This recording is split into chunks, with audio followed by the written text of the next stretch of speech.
Llegamos a nuestra última charla introductoria, en la que estamos viendo las 5 llaves para ser capaces de abrir el libro del Apocalipsis. Hemos visto ya 3 de ellas, la clave cristológica, en la cual se nos muestra una visión de Cristo resucitado. Hemos visto la profética, que es una visión del ya pero todavía no. Y el mes pasado vimos la simbólica, ¿no? Una visión que expresa con símbolos lo inexpresable con palabras. Hoy intentaremos ver las 2 últimas, una visión, una clave apocalíptica y una clave evangélica. Bueno, entrar en el mundo de los apocalipsis es la lectura que vamos a hacer apocalíptica, ¿no? Y lo primero que hay que decir es que la apocalíptica no es un fenómeno nuevo ni un fenómeno aislado o exclusivo de San Juan. Existen más de 45 manuscritos de apocalipsis judíos, cristianos y también gnósticos. Algunos de ellos son canónicos, como el Apocalipsis de San Juan, otros son apócrifos y otros son heréticos. Y están escritos durante un periodo que abarca desde el siglo II a.C. hasta el siglo II después de Cristo. Sin duda, el Apocalipsis de Juan es el más conocido de todos. Y bueno, fundamentalmente porque es palabra de Dios y está incluido en la Sagrada Escritura. Pero hay algo importante que tenemos que saber antes de nada, ¿no? Que para comprender un apocalipsis, y en este caso el Apocalipsis de San Juan, es importante o es conveniente haber leído otros apocalipsis para establecer elementos comparativos. En cualquier caso, podemos decir que la literatura apocalíptica es en sí misma un corpus literario, forma un cuerpo unido, es un movimiento espiritual y teológico y es también un género literario que utiliza una serie de claves literarias para expresar lo que el autor quiere decir. Literatura apócrifa. Bueno, apócrifo, sabemos, viene del término griego apócrifos, que significa oculto, oscuro o secreto. Por tanto, la literatura apócrifa se trata de escritos ocultos o secretos. Y entre los manuscritos que nos han llegado a día de hoy de literatura apócrifa tenemos evangelios, tenemos hechos y tenemos apocalipsis, todos ellos apócrifos. Vamos a centrarnos específicamente en los apocalipsis, por supuesto. Los apocalipsis apócrifos contienen revelaciones o visiones, bueno, los apócrifos y los canónicos también, sobre realidades trascendentes fuera del alcance del hombre, que no, digamos que no son materialmente sensibles y que no se encuentran, en este caso el de los apócrifos, en los libros canónicos. Es importante saber que los apocalipsis apócrifos, como todos los libros apócrifos, los evangelios y los hechos apócrifos, no son palabra de Dios, pero no quiere decir que no estén prohibidos, y es más, es importante que los leamos porque nos dan una serie de comparativas para poder conocer bien el Apocalipsis de San Juan. Tenemos, como os he dicho antes, judíos, apocalipsis judíos, que ofrecen información sobre el contexto histórico, social y teológico del periodo intertestamentario, es decir, lo que antes hablábamos desde el siglo II a.C. hasta el siglo II después de Cristo. Tenemos apocalipsis cristianos, que suelen detallar, profundizar y ampliar acontecimientos o personajes bíblicos y también enseñanzas de Jesús. Y luego también hay apocalipsis y literatura apócrifa gnóstica, que contienen doctrinas heréticas. Los gnósticos pensaban que el conocimiento, la verdad, estaba reservado solamente para unos pocos, los iluminados, y están fundamentalmente estos apocalipsis gnósticos centrados en lo misterioso, en lo fantástico, en lo milagrero, en lo mágico, ¿vale? Apocalíptica, apócrifa, son llamados escritos pseudoepigráficos, que quieren decir que utilizan nombres ficticios o nombres reales prestados. Es muy dado en la apocalíptica, apócrifa, utilizar nombres de apóstoles o figuras del Antiguo Testamento, profetas, para darle una mayor importancia y relevancia a los escritos. Os he puesto ahí una lista, hay muchos más. Hay apocalipsis, como hemos dicho, judíos, gnósticos, cristianos, y también hay algunos esenios que se encontraron en los manuscritos hallados en el Mar Muerto, en Qumran, escritos fundamentalmente por este grupo religioso que eran los esenios, que ahora veremos. Yo particularmente aconsejo leer los libros, los apocalipsis de Enoc 1 y 2 y Esdras 4, también el libro de los jubileos, o que también es llamado Apocalipsis de Moisés o de Adán. En fin, hay muchos apocalipsis que podemos leer, siempre sabiendo, como he dicho antes, que no son palabra de Dios. Nos ayudan a tener una perspectiva de la época y de la situación espiritual, tanto de los judíos como de los cristianos. Como os he dicho antes, hay apocalipsis gnósticos, tenemos el Apocalipsis de Santiago, el de Pablo y el de Pedro, que estos suelen contener controversias, suelen tener herejías. Por eso también hay que tener mucho cuidado con estos apocalipsis gnósticos, ¿no? Porque nos pueden desviar un poquito de lo que tratamos.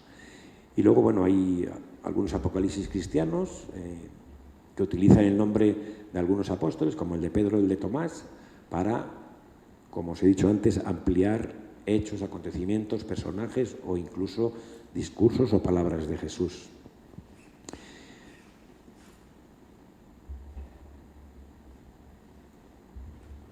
Luego tenemos también, por supuesto, la apocalíptica bíblica o canónica, es decir, la que está dentro de la Sagrada Escritura, la testamentaria. Son escritos proféticos, apostólicos, que utilizan nombres reales, bien porque los apóstoles directamente lo escriben o bien porque sus discípulos o sus escuelas transcriben toda la enseñanza de los apóstoles, ¿no? Sabemos que en la antigüedad la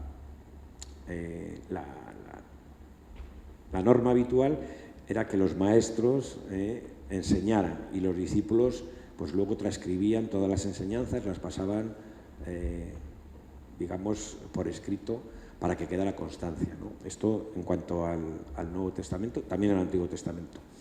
Dentro de la apocalíptica bíblica tenemos, como siempre, la división del Antiguo Testamento y del Nuevo Testamento. Realmente en el Antiguo Testamento no es una apocalíptica real, es más bien profecía. Ahora veremos un poquito cuáles son las notas diferenciadoras entre, aunque ya lo vimos la pasada vez, pero daremos ahora una mayor profundidad entre la apocalíptica y la profecía. Tenemos Isaías. Bueno, sabemos que Isaías es un libro profético que ha sido escrito a lo largo de más de 300 años, es decir, que tiene profecías de distintas épocas. Tenemos también el libro de Joel, Zacarías, que también está dividido en Zacarías 1 y Zacarías 2, en dos épocas distintas escrito. Ezequiel, sobre todo los capítulos 1, 9, 26 y 37. Ahí os he puesto un poquito para que veáis que realmente no se circunscriben a la apocalíptica, porque son escritos del siglo V, del siglo VIII, son realmente profecías, pero tienen algunos toques, algunas características apocalípticas. Y el que sí podemos decir que es una apocalíptica en sí es en el libro de Daniel, que es el último libro de los profetas. A partir del capítulo 7 es, digamos, el inicio de la apocalíptica bíblica. Y luego pues tenemos el Nuevo Testamento, que tampoco son realmente lo que podríamos llamar apocalíptica, sino es más bien escatología. Se refieren al fin de los tiempos, ¿no? A la parusía. Aquí he puesto, digamos que podemos englobar el capítulo 24 de Mateo, el 13 de Marcos y el 21 de Lucas, y podríamos conformarlo como si dijéramos el apocalipsis sinóptico, ¿vale? Y luego, por supuesto, está el Apocalipsis de San Juan, que es el que todos conocemos. Bueno, es importante conocer cómo se forja la apocalíptica, cómo surge y la historia. Los escritos apocalípticos surgen siempre en tiempos de crisis extremas, periodos tormentosos, de gran perturbación para el pueblo de Dios. Y esto genera una gran un gran fervor y una gran efervescencia en la escritura. A finales del siglo II nos encontramos con que Jerusalén y Israel está helenizado y se produce por el rey seleucida Antíoco IV, hacia el 167-164, la profanación del templo. Él erige lo que llaman la abominación de la desolación. Instaura un ídolo dentro del templo y, claro, esto hace saltar en llamas a todo el pueblo judío y, habrá una fragmentación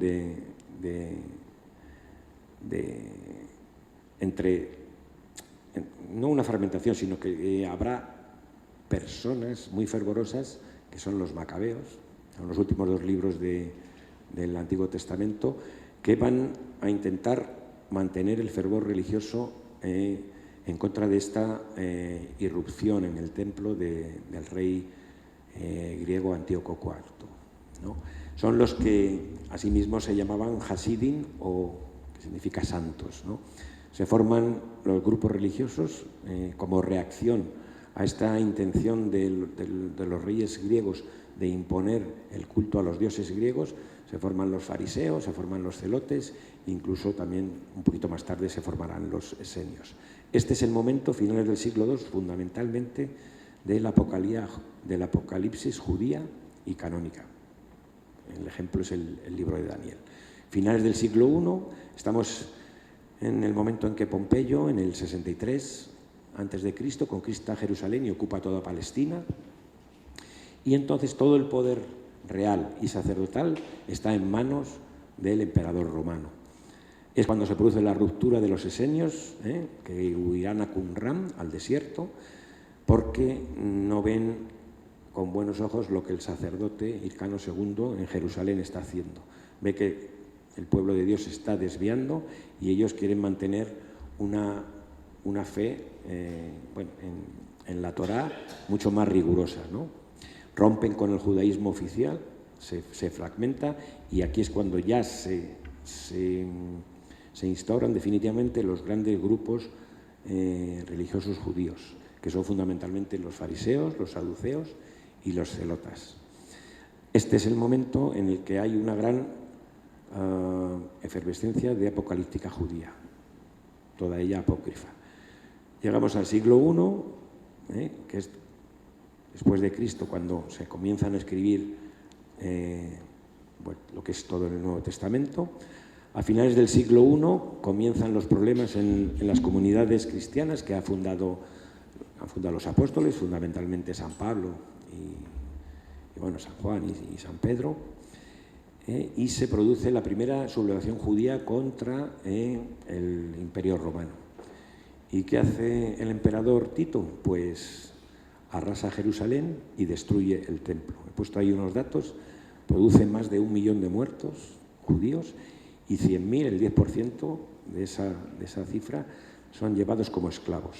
Estamos hablando del 70 después de Cristo. Es la destrucción del templo de Jerusalén. Es cuando se produce fundamentalmente la apocalíptica, tanto judía como cristiana, entre ellos el Apocalipsis de San Juan, que está datado aproximadamente, no hay una fecha exacta, pero entre el 95 y el 100 después de Cristo. San Juan, recordemos que era uno de los discípulos más jóvenes y fue longevo, y fue el único que no murió martirizado, murió de mayorcito, de viejito. En el siglo II nos encontramos en un periodo que comienzan las grandes persecuciones a los cristianos, tanto por los judíos como por los paganos y por los emperadores. Surgen todas las corrientes gnósticas, heréticas, y también surge la segunda sublevación judía. Un tal Simón Bar Kokhba, que se autoproclama Mesías, y entonces pues explosiona, ¿no? Monta un lío muy gordo y el emperador Adriano vuelve a arrasar Jerusalén, masacra al 50% de la población judía, puebla Israel con romanos y con ismaelitas, que serán los futuros palestinos, cuando llegue el Islam, 7 siglos después, y es la formación, digamos, de la diáspora judía. Desde entonces el pueblo judío no ha tenido fue expulsado de la tierra prometida, y hasta la creación del Estado de Israel, este siglo pasado, no ha tenido un terreno, ¿no? Siglo II después de Cristo es la época de la apocalíptica judía y sobre todo gnóstica.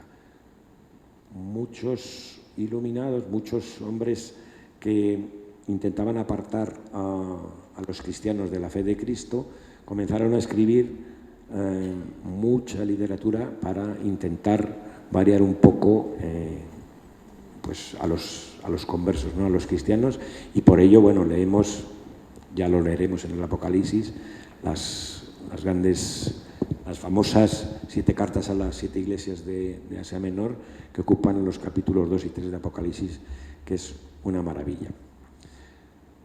Es verdad que, bueno, como ya hemos hablado y lo hemos comentado en otras ocasiones, la apocalíptica surge en unos momentos determinados y son para ese momento determinado, pero como todo libro profético, apocalíptico, trasciende del presente al futuro, tiene un cumplimiento que va más allá de la época en la que se escribe. Ahora os voy a poner unas diapositivas que dan una visión un poco general sobre algunos libros apocalípticos, apócrifos. Y comenzamos por el libro de Enoc. Y dice así: me dijo el ángel, mira, Enoc, las tablas celestes y lee lo que está escrito en ellas. Entérate de cada cosa. Miré las tablas celestes, leí todo lo escrito y supe todo. Y leí el libro de todas las acciones de los hombres y todos los seres carnales que hay sobre la tierra, hasta la eternidad. Entonces bendije al gran Señor, al Rey de la gloria eterna, por haber hecho toda la obra del mundo, y alabé al Señor por su paciencia con los hijos de Adán. En el libro segundo de Enoc dice así: entonces me levantaron de allí aquellos hombres y me llevaron al séptimo cielo. Allí percibí una gran luz y vi todas las grandes milicias de fuego que forman los arcángeles y los seres incorpóreos, las virtudes, las dominaciones, los principados, las potestades, los querubines, los serafines, los tronos y 10 escuadrones de los ángeles de muchos ojos, así como el orden brillante de los sofanim. Entonces cogí miedo y me puse a temblar, lleno de congoja. Luego me asieron los 2 varones y me pusieron en medio de aquellos quienes me dijeron: Enoc, ten ánimo, no temas. El libro de Enoc nos ha llegado escrito en hebreo, data aproximadamente del siglo I o II antes de Cristo, y lo que nos relata es, como hemos leído al principio, las tablas celestes, es decir, los seres angélicos, pero también los seres humanos. Es decir, este libro nos da una visión, al margen de la Sagrada Escritura, de la creación, tanto angélica como humana. En este libro es muy interesante, yo os aconsejo que si podéis, en internet están todos, O sea, habla de los Nefilim, que son los gigantes caídos que se juntan con las mujeres en los tiempos cuando la maldad, después de Caín, cuando mata a Abel, los Nefilim son expulsados del cielo y son gigantes caídos que se juntan con las mujeres. Y que también lo habla el libro de Génesis en el capítulo 6. Nos habla también de los arcángeles, nos habla de Miguel, que también nos habla Apocalipsis 12, nos habla de Gabriel, que también podemos verlo en Lucas 1, de San Rafael, que podemos también descubrirle en el libro de Tobías, y nos habla de Uriel, que este no sale en la Sagrada Escritura, en la Biblia, pero que, bueno, no es palabra de Dios, pero bueno, nos nombra como el 4.º arcángel en importancia. También es nombrado en Esdras 2 y Esdras 4, este arcángel Uriel. También nos habla de Raguel, de Fanuel y de Sares. Como os he dicho al principio, esto no es palabra de Dios, no hay por qué creerlo, pero Lo que nos ayuda lo cogemos, como decía San Ignacio, tanto me acerque a Dios lo cojo, tanto me aleje, pues lo suelto, ¿no? Nos habla también de los coros angélicos, como hemos visto en Enoc 2, nos describe todo lo que son los coros angélicos, ¿no? Las virtudes, las dominaciones, los principados, las potestades, los querubines, los serafines, y habla de los ofanimes, que son lo que nosotros entendemos por tronos. El término ofanín en hebreo significa ruedas. He puesto ahí 2 dibujos que he buscado en internet para ver. Bueno, en fin, esto no es que sea nada exacto, ¿no? Ni hay que creerlo a pie de juntillas, pero bueno, para que nos hagamos una idea de que muchas veces vemos a los ángeles con figura humana y no son seres sin cuerpo. Es decir, que bueno, durante toda la historia pues se ha representado a los ángeles de una forma humana. La literatura apócrifa la describe de otra forma, no tanto como seres humanos, sino como ruedas de fuego, esferas, con muchos ojos, en fin. Este término, que os digo que significa ruedas en hebreo, también llamado galganín, esferas o torbellinos, hace referencia también a la visión que encontramos en Ezequiel en el capítulo 1 y también en el capítulo 7 de Daniel. Es decir, que no siendo palabra de Dios hay cosas que concuerdan, ¿no? Tanto en Ezequiel como en Daniel son mencionadas estos tronos, estos ofanim, como ruedas de llamas feroces o fuego ardiente. Son ruedas cubiertas, como os he puesto ahí en la fotografía, cubiertas de ojos y que acompañan al querubín alado, que está justo debajo de Dios, porque el espíritu del querubín mora en ellas. Está en continua presencia en el trono debajo de Dios. También en 2 Enoc asocia a los ofanín con los tronos, cuando los enuncia de una forma ordenada, todos los coros angélicos. También son mencionados estos ofanín en algunos manuscritos de Qumran, esenios, como una clase de seres celestes que junto a los querubines y a los serafines no duermen nunca y están siempre cuidando el trono de Dios. Como os digo, nos dan información añadida que no entra dentro de lo que es la fe ni la revelación, pero bueno, que nos ayuda. Al menos la Iglesia no prohíbe leer estos libros apócrifos, ¿vale? 4 Esdras, dice así: y me respondió el ángel que me había sido enviado, de nombre Uriel, y me dijo: tu corazón está gravemente desconcertado con los acontecimientos de este mundo, ¿y cómo piensas poder comprender el camino del Altísimo? Y dije: así es, mi Señor. Y me respondió y dijo: he sido enviado a mostrarte 3 caminos y proponer delante de ti 3 semejanzas. Si tú me explicas una de ellas, también yo te mostraré el camino que tú deseas y te enseñaré el porqué del corazón maligno. Y dije: habla, Señor mío. Y me dijo: ve y pésame un peso de fuego, o mídeme una corriente de viento, o hazme retornar el día que pasó. Y respondí y dije: ¿quién de los nacidos podrá hacer cualquiera de esas cosas sobre las que me preguntas? Y me dijo: si yo te hubiera preguntado cuántas habitaciones hay en el corazón del mar, cuántos manantiales hay en el comienzo del abismo, cuántos caminos hay sobre el firmamento, o cuántas son las salidas del paraíso, quizá podrías decirme: no he descendido al abismo, ni todavía he bajado al Seol, ni jamás he subido al cielo. Pero he aquí que solamente te he preguntado por el fuego y el viento y el día que pasaste, cosas sin las cuales no puedes vivir, y no me has respondido sobre ellas. Y me dijo: si no puedes conocer las cosas que se desarrollan contigo, ¿cómo podrá tu vaso comprender el camino del Altísimo?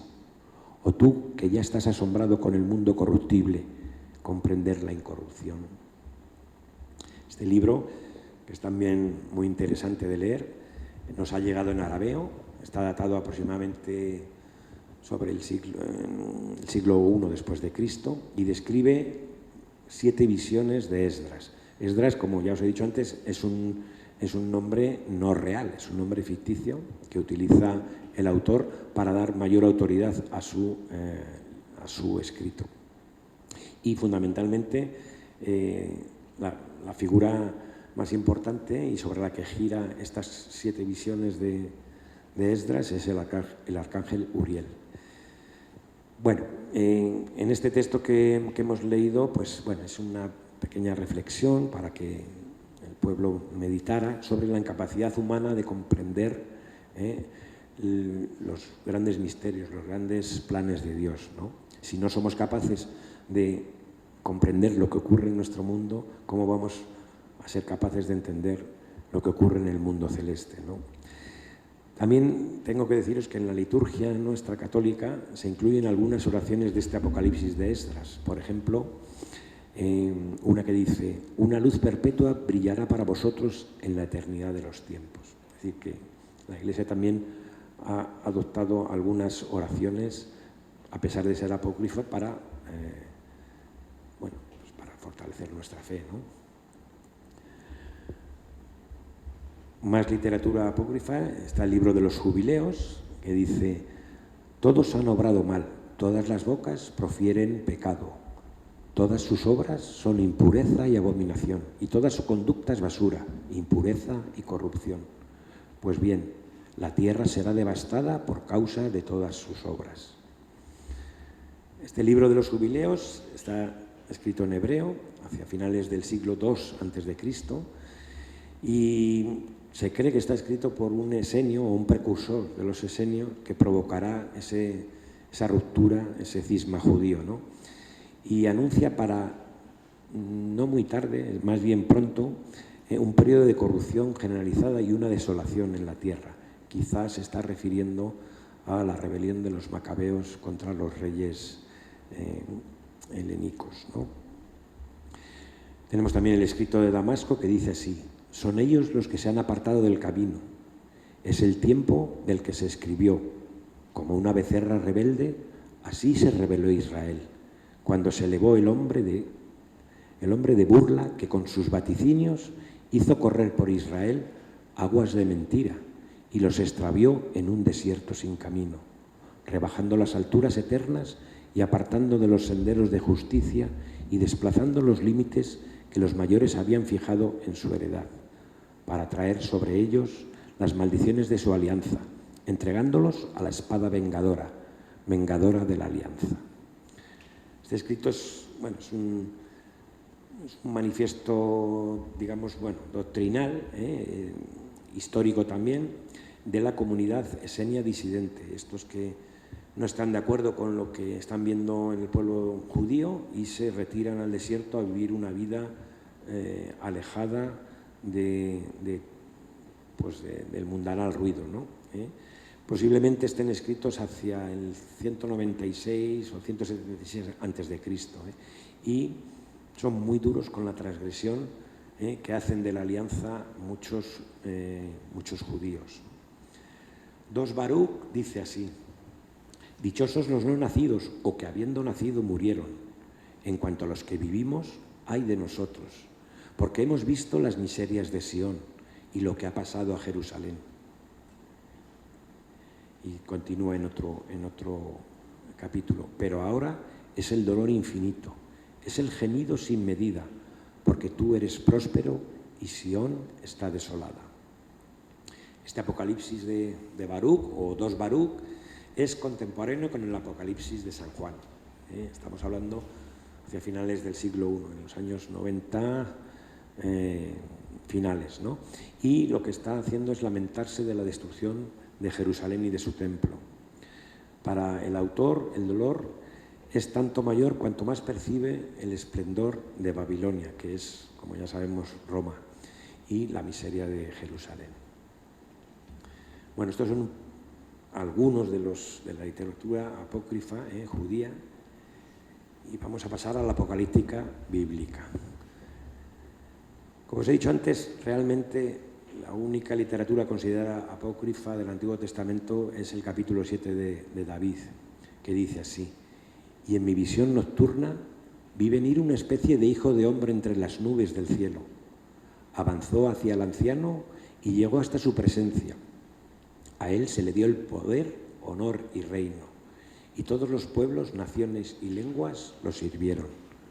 Su poder es eterno, no cesará, su reino no acabará. Daniel, del capítulo 1 al capítulo 6, se estima que está datado, fue escrito hacia el 600 a.C., durante el destierro de Babilonia. A partir del capítulo 7 hasta el 12 está escrito en otra época muy distinta y que algunos exégetas consideran que esta es la época de los macabeos, hasta el 167 a.C. Y luego está Daniel, los últimos dos capítulos, 13 y 14, que es atemporal, ¿no? Es un momento de la diáspora judía, pero no especifica exactamente un tiempo concreto. También vemos algunas notas algo apocalípticas en Isaías 25. Dice: preparará el Señor del universo para todos los pueblos en este monte un festín de manjares suculentos, un festín de vinos de solera, y arrancará en este monte el velo que cubre a todos los pueblos, el lienzo extendido sobre todas las naciones. Bueno, Isaías es quizá el profeta más importante, también está escrito, como os he dicho antes, en épocas distintas, en tres épocas muy distintas. El primer Isaías, o también llamado proto-Isaías, que son los capítulos 1 al 39, hacia el siglo VIII a.C. Luego está el de Deutero-Isaías, o segundo Isaías, que son los capítulos 40 al 55, que es ya en el siglo V antes de Cristo, justo después del destierro de Babilonia, cuando el pueblo de Israel vuelve a Jerusalén. Y luego finalmente está el trito Isaías o tercer Isaías, que son los capítulos 56 al 66, que también abarca este periodo del posexilio, ¿no? Joel capítulo 3 dice: derramaré mi espíritu sobre toda carne, vuestros hijos e hijas profetizarán, pondré señales en el cielo y en la tierra, sangre, fuego y columnas de humo, y todo el que invoque el nombre del Señor se salvará.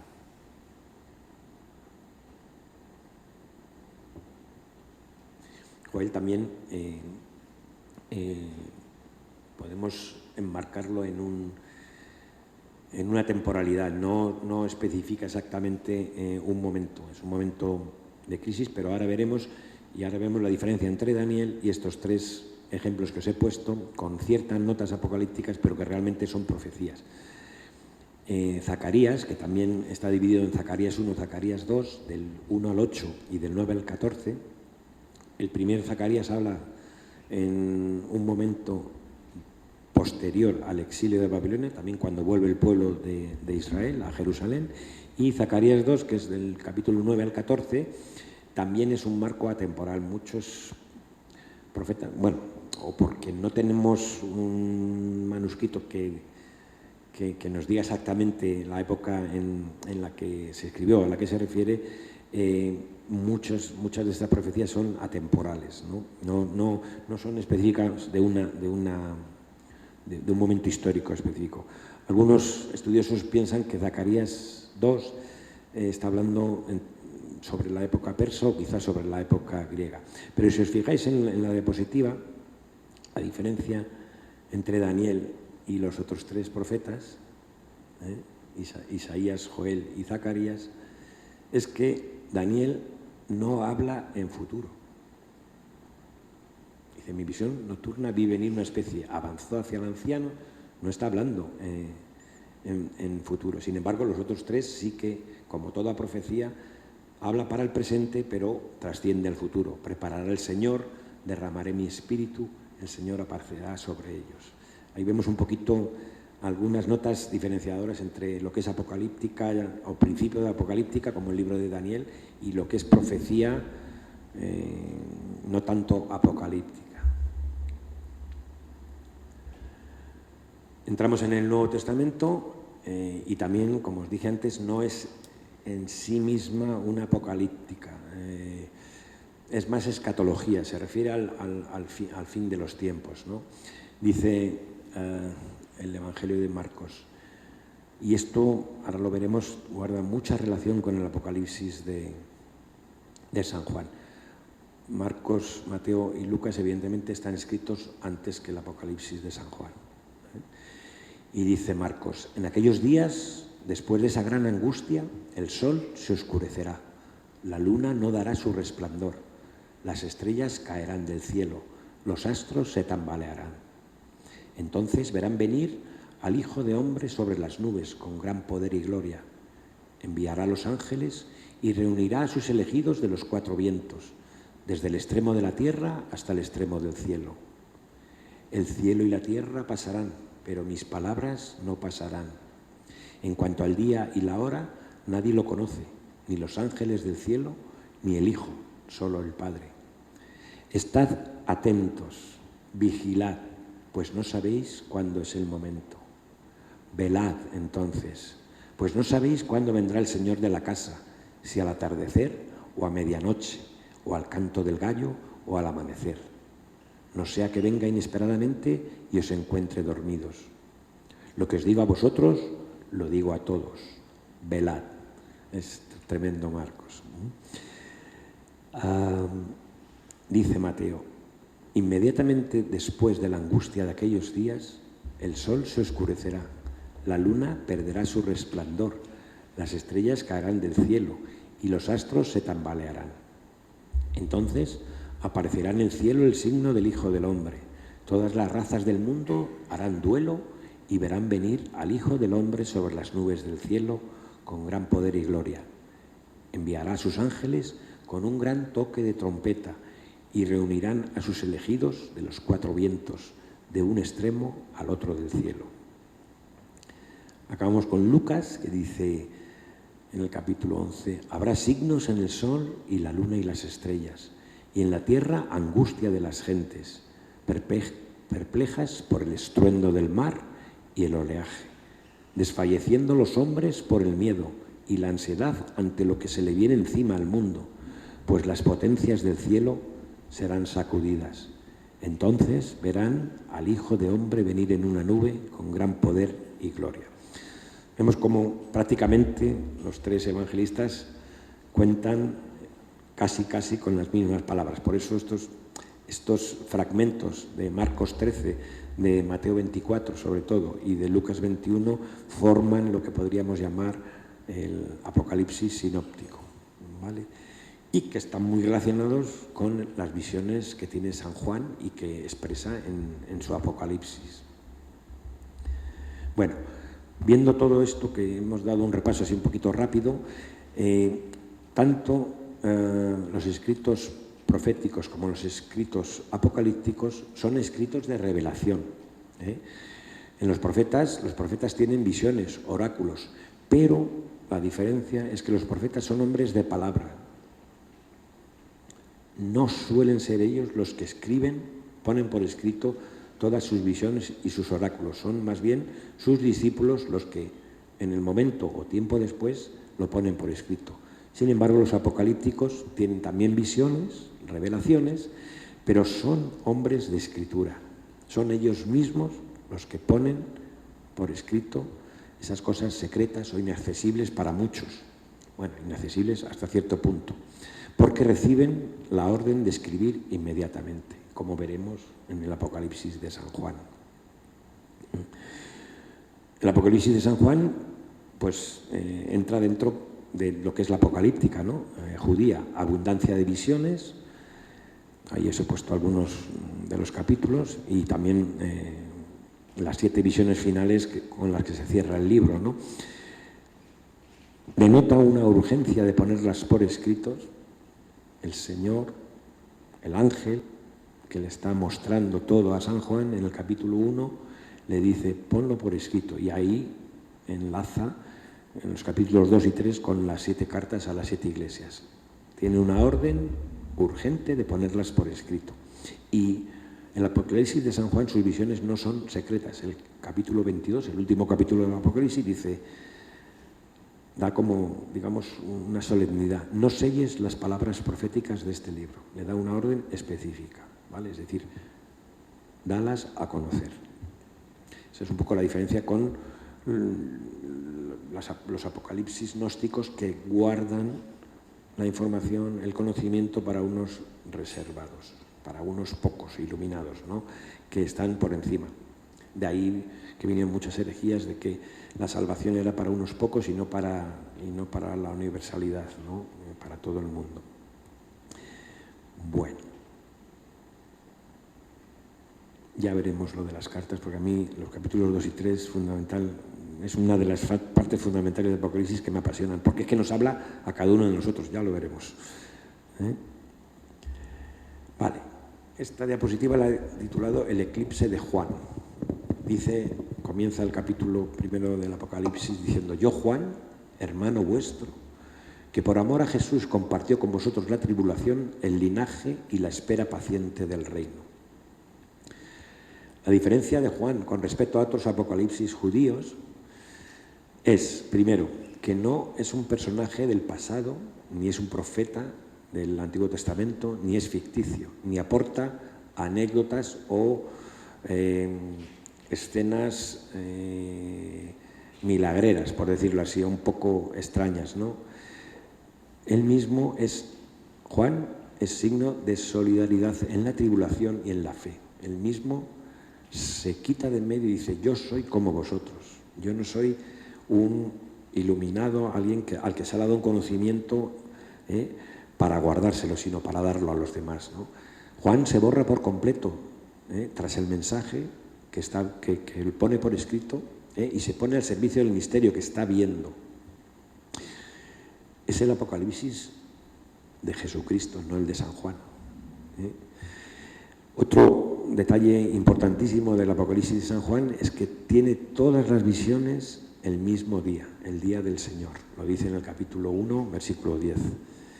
Y también un rasgo muy característico es que todas las plegarias y las aclamaciones litúrgicas que vimos en la pasada sesión no son pronunciadas por él, son pronunciadas por la corte celestial y por los santos. Ninguna sale de sus labios. Esto es una forma bonita, esto es la grandeza, la maravilla que tiene San Juan a la hora de escribir. Es este eclipse. Juan se borra. Recordemos que Juan era discípulo de San Juan Bautista, que su discípulo hace exactamente igual que San Juan Bautista. Él se echa de un lado para que el que viene detrás de él, que es Jesucristo, se despliegue, ¿no? El eclipse de Juan se hace en una doble dirección: hacia Cristo, a quien le deja toda la importancia, toda la preponderancia y todo lugar, y hacia la comunidad celeste, que es la que expresa todas las oraciones, las plegarias y toda la esperanza que tienen puesta en el Señor.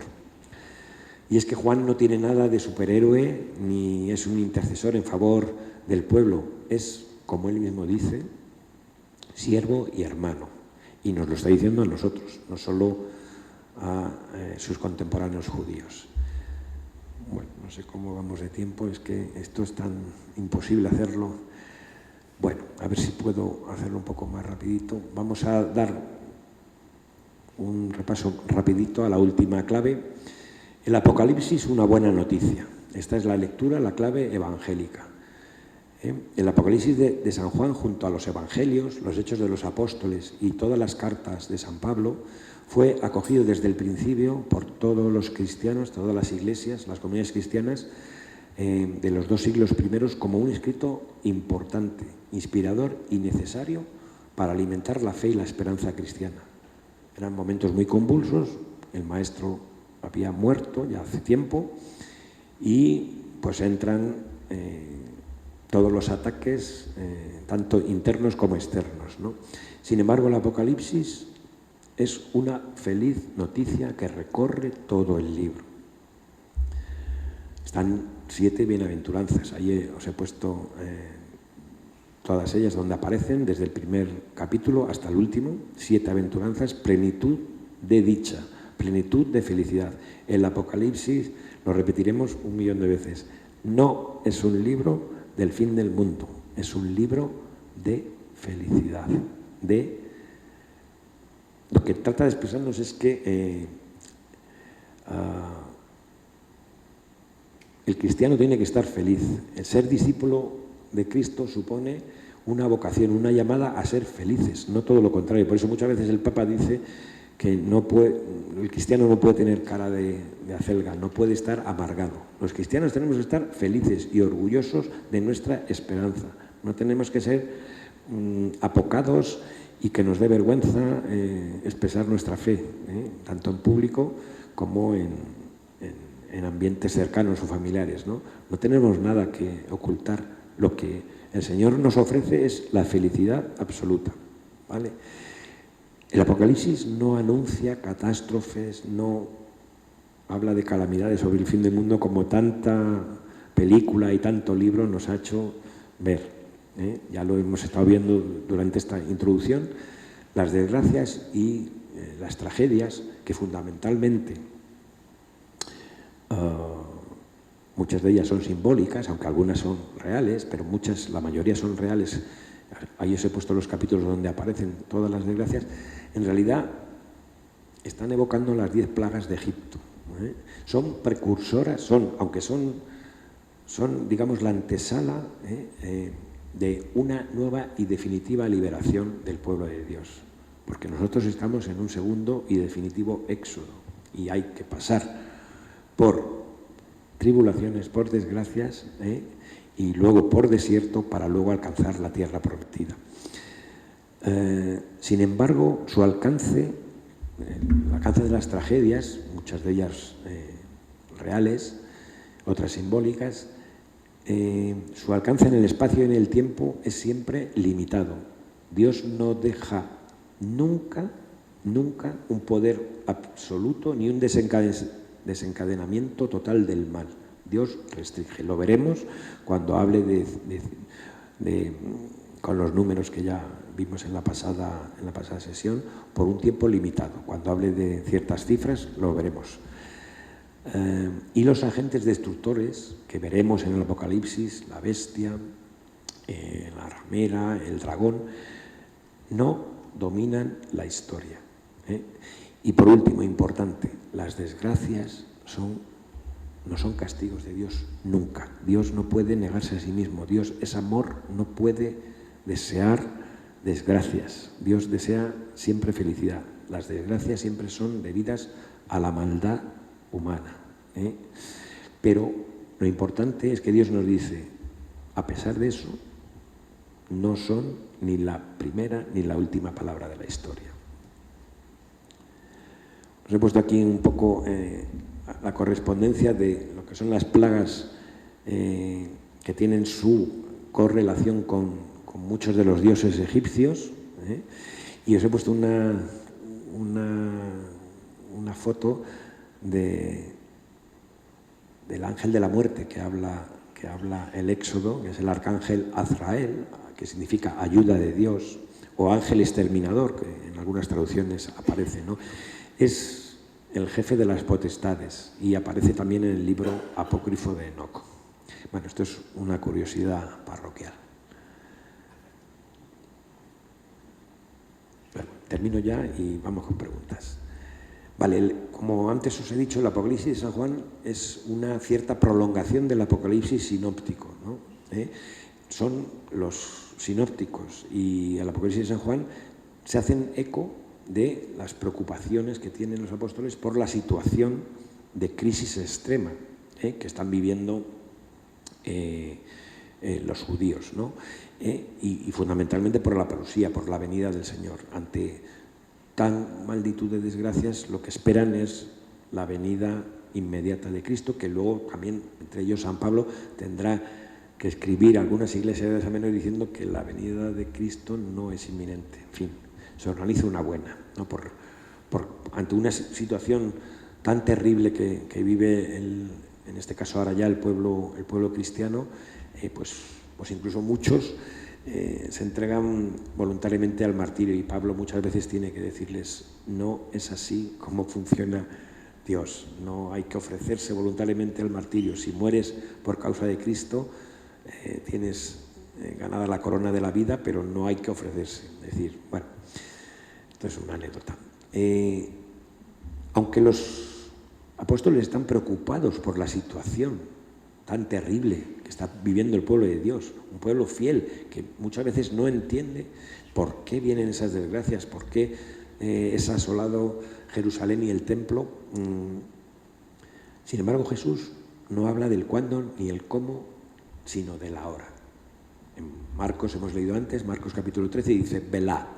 Es ahora cuando tenemos que acoger la palabra, es ahora cuando tenemos que amar al prójimo, es ahora cuando hay que discernir los signos de los tiempos y cuando hay que estar vigilantes esperando la venida del Señor. Como veis, esto ha transcurrido durante 21 siglos.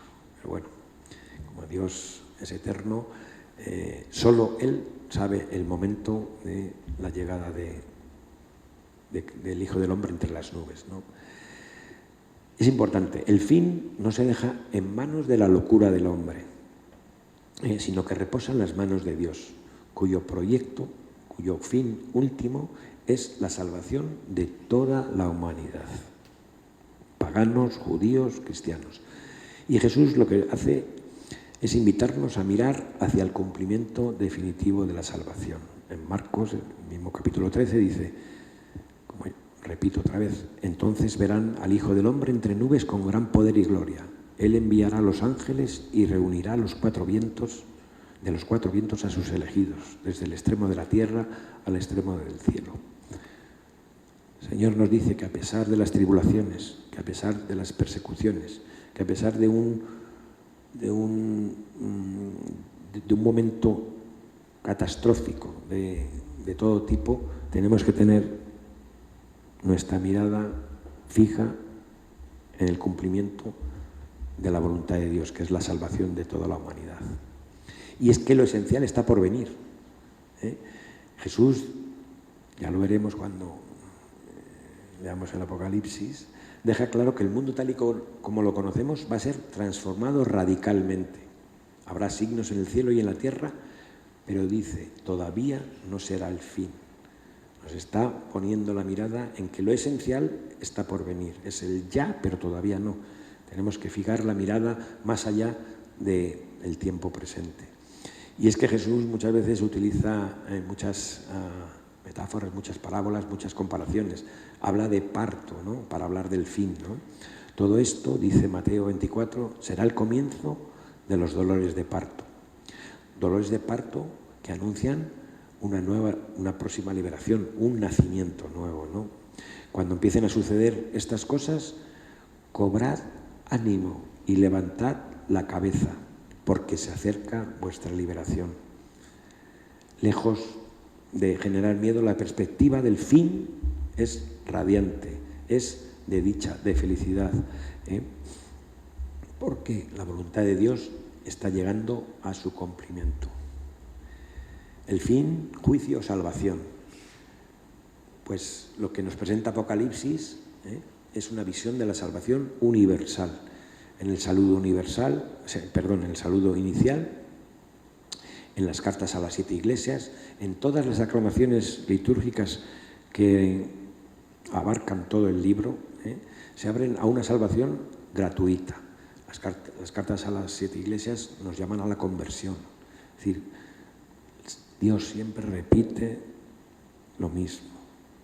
Siempre. Y la Virgen en sus apariciones siempre repiten lo mismo. Conversión y mirar hacia la salvación.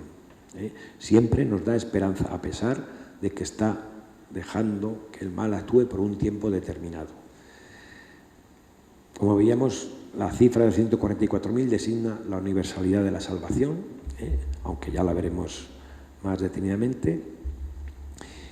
Y lo que nos ilumina el Apocalipsis es hacia ese destino colectivo que Dios quiere para toda la humanidad, que es la salvación de todos los seres humanos de todos los tiempos. Es el Cordero de Dios, el que ilumina con su esplendor y lo cura con su victoria definitiva sobre la muerte. Capítulo 7, en una frase que muchas veces, sobre todo en funerales, hemos escuchado: ya nunca más tendrán hambre ni sed, ni caerá, bueno, en fin, ni Dios enjugará las lágrimas de sus ojos, en fin, todo el Apocalipsis, ya lo veremos, es una mirada hacia la felicidad, hacia la salvación. El Apocalipsis nos habla de un mundo nuevo, es un libro en movimiento. No tenemos que pararnos en en una lectura alarmista o que nos genere miedo de estos terribles escenarios que vamos a ver, de las copas, de las trompetas, o la aparición del dragón o de la bestia. Estas desgracias, estos símbolos que utiliza San Juan son como un dolor de parto, pero al final se produce un nacimiento, ¿vale? Es un nuevo mundo descrito al final, en los capítulos 21 y 22. Voy a ir más rápido sobre esto porque ya se nos ha ido el tiempo, pero quiero decir un par de cositas. La Iglesia camina en la historia y en la prueba, dirigiéndose con esperanza hacia el futuro prometido. De la misma forma que el pueblo de Israel caminaba en la prueba y en el desierto, dirigiéndose con fe y esperanza, no mucha, como nosotros, que a veces perdemos mucho la fe, hacia un futuro prometido, hacia la tierra prometida. Y la nueva creación ya está presente con la resurrección de Cristo. Es algo que siempre repetimos cuando hablamos de Apocalipsis, el ya pero todavía no. La nueva creación ya es experimentada por la Iglesia. Nosotros cuando bautizamos somos nueva creación, somos hijos de Dios. Bueno, aquí dos puntadas para finalizar. Capítulo 21 y 22, referencias continuas al Antiguo Testamento. Veremos que el Apocalipsis prácticamente es una recopilación de todo el Antiguo Testamento, de todos los libros proféticos, de todo lo que es la mentalidad del pueblo judío, ¿no? Pero que por un lado denuncian el poder opresor y tiránico de lo que llaman, lo que veremos, el imperio, que también nos incide a nosotros, pero siempre hablando por contraprestación de conversión y de salvación universal. Dios se manifiesta y se decide a intervenir cuando el pueblo se ve severamente probado. Su última palabra no es de destrucción, sino de una creación nueva, de comunión, de reconciliación, de felicidad. Y referencias, como hace siempre San Juan. San Juan tiene una forma magistral, tanto en el Evangelio como en sus cartas, como en el Apocalipsis, como veíamos en la estructura del Apocalipsis, comienza con una cosa y la cierra con la misma. El último libro de la Biblia, capítulo 21 y 22 de Apocalipsis, hacen unas referencias absolutamente directas a los capítulos 1 y 2 del Génesis. Habla del paraíso, del río que alimenta la vida, de un árbol único para la curación de las naciones, cuyo acceso está siempre abierto al hombre. El fin del mundo no es la destrucción del mundo, es una creación nueva, donde la victoria de Cristo resucitado se despliega de una forma plena. Y cerca de más de 2000 años después de la composición del Apocalipsis, seguimos esperando la liberación del sufrimiento y de la muerte. Pero es una espera activa, no es negativa, es activa. Una espera impaciente porque sufrimos la injusticia y el dolor y la maldad, pero es una espera gozosa por el pronto restablecimiento de la justicia, y es una espera expectante ante aquel que hará definitivamente todas las cosas nuevas, el nuevo Adán, Jesucristo. Y por eso Apocalipsis termina diciendo: amén, ven Señor Jesús, Maranatá. Pues hasta aquí la charla de hoy. Espero no haberos cansado mucho porque Apocalipsis es espeso y hay tantas cosas que decir que yo no acabaría nunca, pero bueno.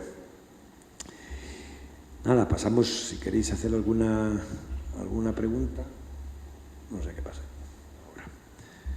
Pues si soy capaz de responderos os respondo, y si no, pues en la próxima sesión os respondo, pero bueno, abierto a preguntas. ¿El arcángel este Azrael, en cuál libro es que sale? Prácticamente en el libro de Enoc. El libro de Enoc hace un detalle muy específico de todos los coros angélicos y habla de los arcángeles, hablan de los caídos, que son los nefilim, y habla un poco... A ver, vuelvo a repetir, no es palabra de Dios, pero tampoco hay por qué desestimarlo, ¿no? Pero no sale en ningún otro libro. No sé si en Esdras, pero en Enoc sí que lo detalla, toda la corte angélica la detalla. Este Enoc, que no es Enoc, que es un nombre ficticio.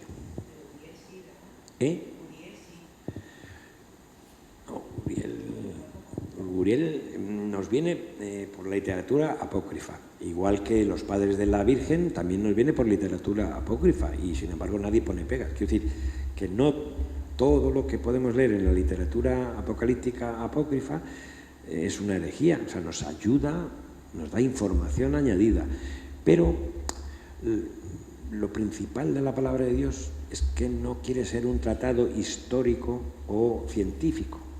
En la Biblia aparece todo lo que quiere el Señor revelarnos, lo que quiere decirnos, al margen de historicismo, de fantasías y de cosas que abundan en mucha literatura apócrifa. Hay mucha tendencia a la fantasía. Ten en cuenta que, como hemos dicho, son momentos tumultuosos, que el pueblo de Dios se siente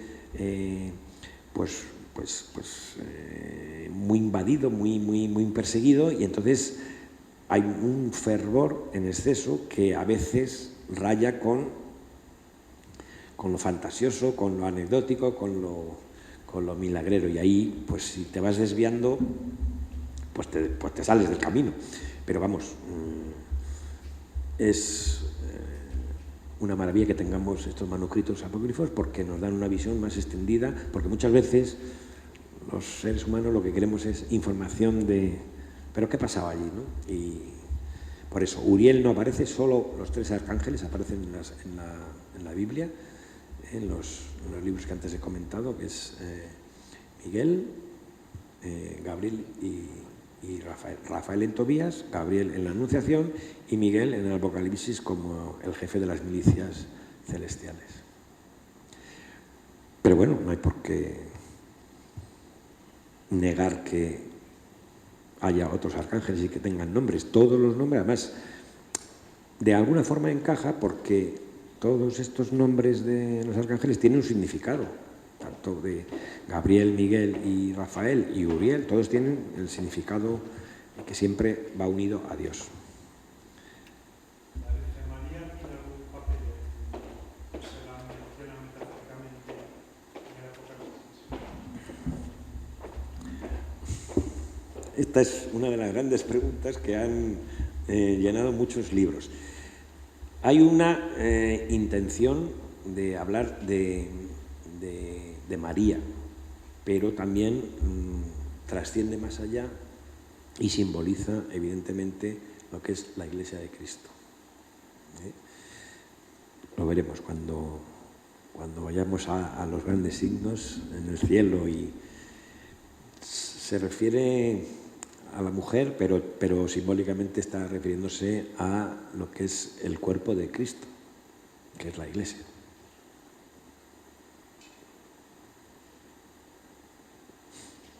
¿Hay más preguntas? Oh, yo tengo un montón.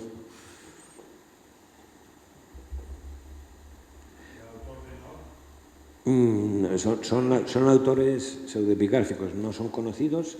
Utilizaban esta técnica de poner un nombre de un profeta o de un apóstol para tener más divulgación y que la gente pues dijera, o sea, no es que fuera un engaño, era como una especie de seudónimo, ¿no? Pero vamos, conocer autoría y datación de muchos libros, incluso canónicos, a veces es complicado. De hecho, hay muchos libros proféticos que no, tampoco es la intención, pero bueno, de poner una fecha fija. Pero hay libros que trascienden del tiempo y del espacio y que pueden aplicarse a cualquier.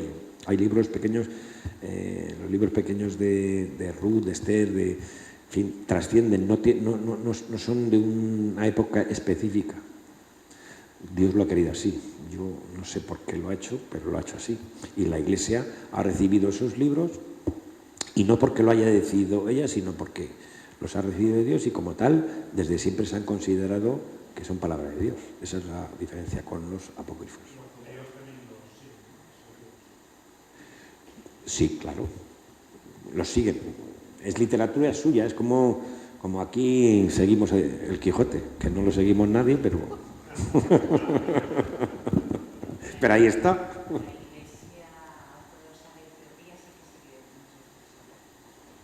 Es que muchos manuscritos están en copto, o sea, se han encontrado en copto, en etíope, en cuenta que desde Israel trasciende y baja hasta Etiopía. Entonces, durante siglos, pues la gente transcribía, escribía, cosa que no ocurría en el Antiguo Testamento, que era prácticamente toda la tradición era oral.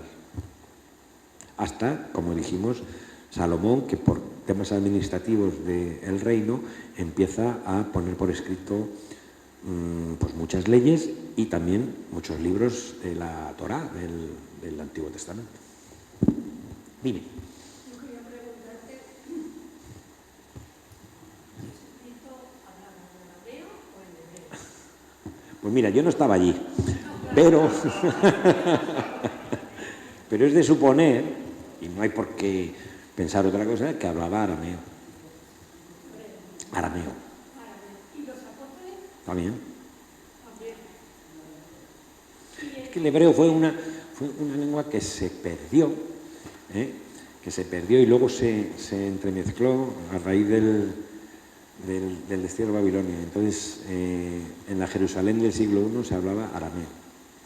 Son como... que no sé cómo explicarlo. Son como... Una provincia cualquiera no. No, provincias, sino que son derivaciones de la misma raíz léxica, pero distinta. Es como, por ejemplo, un rumano, el rumano y el español. No es lo mismo, pero tienen raíces... ¿Esto qué pasa? ¿Qué es? Se está cambiando. Venga, preguntas que se acaba la batería. Hoy el demonio nos ha dejado tranquilos por lo menos una hora con la tecnología. Bueno, y los de casa supongo que me escucharán, no lo sé. Es la última charla que vamos a colgar en YouTube. A partir de ahora vamos a entrar de lleno en lo más interesante, que es el Apocalipsis, y por eso lo vamos a hacer aquí. No sé si aquí o en una sala, depende de la afluencia, y vamos a ir consiguiendo el propósito que nos hemos marcado con esta serie de charlas, que es leer la Biblia. Y vamos a empezar por el final, por el Apocalipsis, y empezaremos pues por el capítulo 1, el prólogo, el Apocalipsis. Ya lo sé. Bueno. Y luego la siguiente serán los capítulos 2 y 3, que son las cartas a las iglesias. Iremos viendo poco a poco no sé si lo haré yo o directamente utilizaré a mi gran profesora para que habla mucho mejor que yo y lo explica mucho mejor que yo. Pero bueno, lo iremos viendo. Pero nos reuniremos y no lo colgaremos en YouTube. ¿Vale?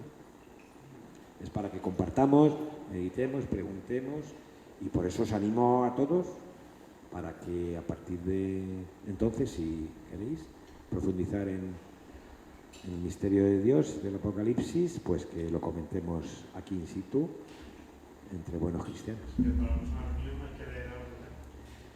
Es importante que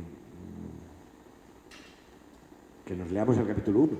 Si queréis seguir, pues el 2 y el 3, pero nos centraremos en el capítulo 1. El capítulo 1 de Apocalipsis, y sí, el capítulo 1, sí, que es el prólogo. Y si queréis buscar algún apócrifo, Enoc o Esdras, pues bueno, pero eso ya es curiosité. ¿Vale?